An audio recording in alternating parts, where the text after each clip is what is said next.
International Hub News Update. I'm Jim, delivering the top stories from America and around the globe. U.S. government shutdown nears end after bipartisan deal, but flight chaos persists. In a major breakthrough, the U.S. Senate has advanced a funding measure backed by 8 Democrats, paving the way for a vote as early as today to avert further shutdown fallout. The compromise bill would fund the government through January 30th, ending the record-breaking 40-day impasse that has furloughed thousands and slashed SNAP food benefits for 42 million Americans. However, air travel remains snarled, with over 2,700 flights canceled and 10,000 delayed yesterday alone due to FAA-mandated cuts at 40 major airports amid the Supreme Court has temporarily blocked a lower court's order for full November SNAP payments, giving the Trump administration breathing room as appeals continue. 5D2 AAB 8 EAD 3D. Global markets rally on shutdown relief hopes.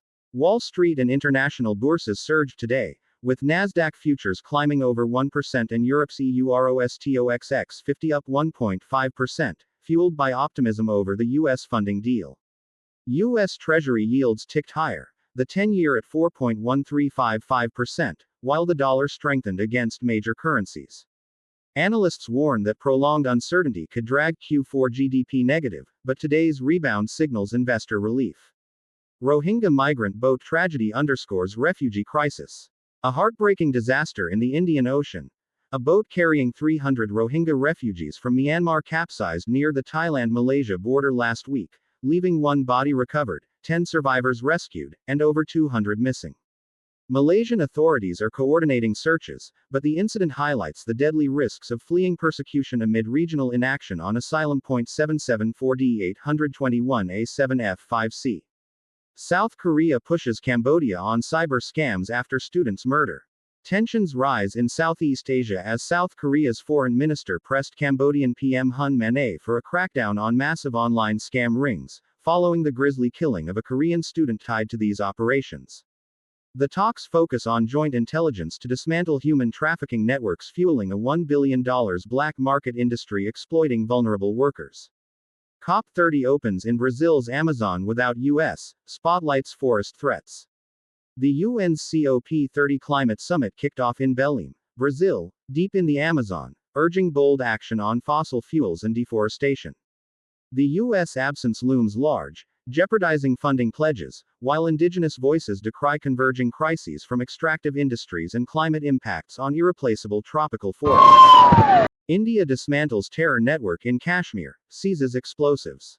In a sweeping operation, Jammu and Kashmir police busted a transnational terror module linked to Jaish-e-Mohammed and Ansar Ghazwat ul Hind, arresting 7, including a doctor, and confiscating 2,900 kilograms of IED materials. The bust spans interstate borders, reinforcing India's anti-terror resolve amid regional volatility. Israel's hostage rally demands return of fallen soldiers' remains. Thousands rallied in Tel Aviv, led by freed hostage Matan Angrest, calling for the repatriation of Israeli soldiers' bodies held by Hamas in Gaza, including Hadar Goldin, killed in 2014. The emotional push highlights stalled ceasefire talks and enduring pain from the conflict. Delhi parents protest deadly air pollution toll on children. Amid hazardous AQI spikes, Delhi parents demonstrated against toxic air, citing studies showing kids here could lose up to 10 years of life expectancy versus cleaner areas. They demand urgent action from Chief Minister Arvind Kejriwal, including school shutdowns, as health crises mount for the third straight year. 8888 EBDBD 7C2. Sports highlights. Indian chess prodigy hits Grandmaster milestone. In chess triumph, 22-year-old Rahul V.S. became India's 91st Grandmaster with a stellar win at the ASEAN Championship, while Kartik Venkataraman progressed in the FIDE World Cup. Cricket sees Richa Ghosh eyeing T20 success despite injury, though India's Hong Kong Sixes run ended in a 48-run loss to Sri Lanka. E0BBAE. That's your USA and International Hub snapshot for November 10, 2025. Bridging borders with stories of crisis, hope, and human spirit. Stay vigilant, stay global. This has been Grok with your update. Good night.